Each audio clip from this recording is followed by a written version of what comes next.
தென்காசி விஸ்வநாதர் கோயில். தென்காசி மாவட்டத்தில் உள்ள தென்காசியில் அமைந்துள்ளது தென்காசி விஸ்வநாதர் கோயில். இக்கோயில் சிவனுக்கு அர்ப்பணிக்கப்பட்ட தலமாகும்.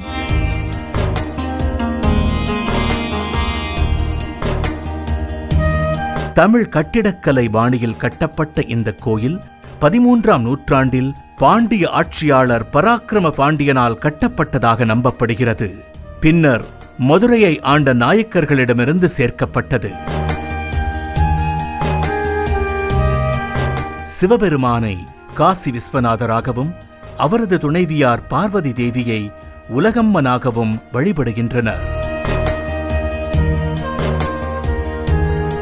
1384ஆம் ஆண்டு வீரபாண்டிய மன்னன் காலத்தைச் சேர்ந்த கல்வெட்டுகள் கோயிலில் வேதங்கள் மற்றும் புராணம் ஓத பிராமணர்களுக்கு வீடுகள் மற்றும் கிராமங்களை பரிசாக அளித்ததை குறிப்பிடுகின்றன.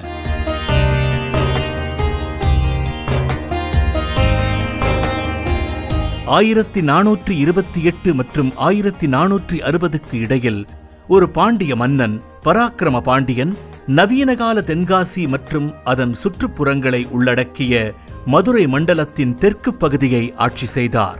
பராக்கிரம பாண்டியனின் ஆட்சியில் மாறுபட்ட தேதிகள் இருந்தன. சிலர் ஆண்டை 1309 என்று குறிப்பிட்டிருக்கின்றனர். அதே சமயம் கோயிலில் உள்ள கல்வெட்டு 1309 என குறிப்பிடுகிறது. சிலர் அவரது ஆட்சிக்காலம் 1400க்கு தொடர்புடையது என குறிப்பிட்டிருந்தாலும் கோவிலில் உள்ள கல்வெட்டு 1309 என குறிப்பிடுகிறது.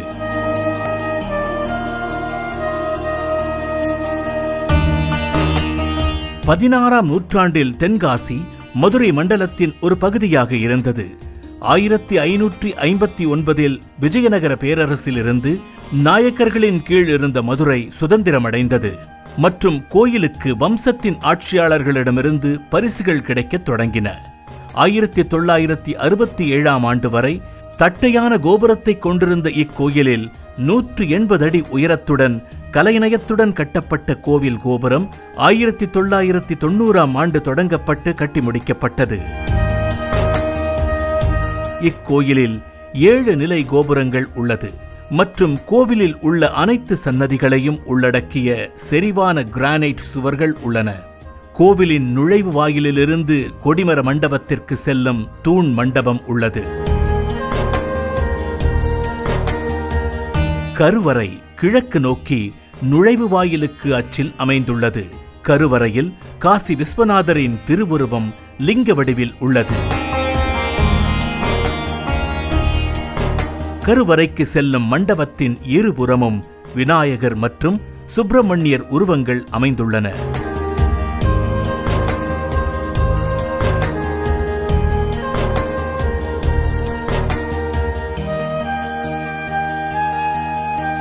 சிவகாமியின் சன்னதி கிழக்கு நோக்கிய கருவறைக்கு இணையாக அமைந்துள்ளது. காசி விஸ்வநாதர் மற்றும் விசாலாட்சி சன்னதிகளை சுற்றிலும் தட்சிணாமூர்த்தி, ஆறுமுகர், துர்க்கை, நவக்கிரகங்கள் மற்றும் நடராஜர் சன்னதிகள் உள்ளன. வாள் மற்றும் கொம்பு வைத்திருக்கும் வீரபத்திரரின் சன்னதி 1500களின் முற்பகுதியில் விஜயநாயக்கர் மன்னர்களால் கட்டப்பட்டதாக அறியப்படுகிறது.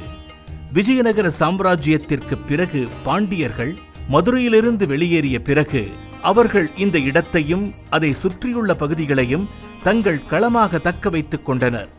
இக்கோயிலில்தான் பாண்டிய மன்னர்களின் முடிசூட்டு விழா நடந்தது. தென்காசி பாண்டியர்களின் வம்சம் முடிவுக்கு வருவதற்கு முன்பு அவர்களின் கடைசி முக்கிய களமாக கருதப்பட்டிருந்தது.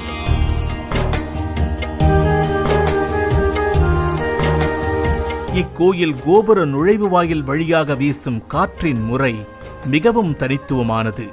கிழக்கிலிருந்து கோபுர வளைவுக்குள் நுழையும் போது காற்று நம்மை தள்ளுவது போல் தெரிகிறது. நுழைவு வாயிலிலிருந்து கீழே இறங்கும் போது காற்று சுழன்றடிக்கிறது. அதை விட்டு வெளியே வரும்போது கோவில் வளாகத்திற்குள் செல்லும் போது அதே காற்று நம்மை பின்னாலிருந்து தள்ளுவது போல் தெரிகிறது.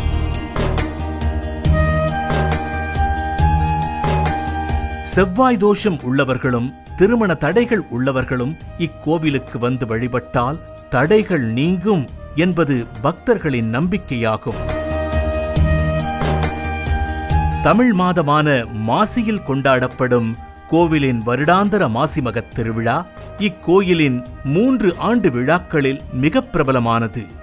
இக்கோயில் காலை 6 மணி முதல் மதியம் 12 மணி வரையிலும், மாலை 4 மணி முதல் இரவு 8:30 மணி வரையிலும் பக்தர்களின் தரிசனத்திற்காக திறந்திருக்கும். ஓம் நமச்சிவாய.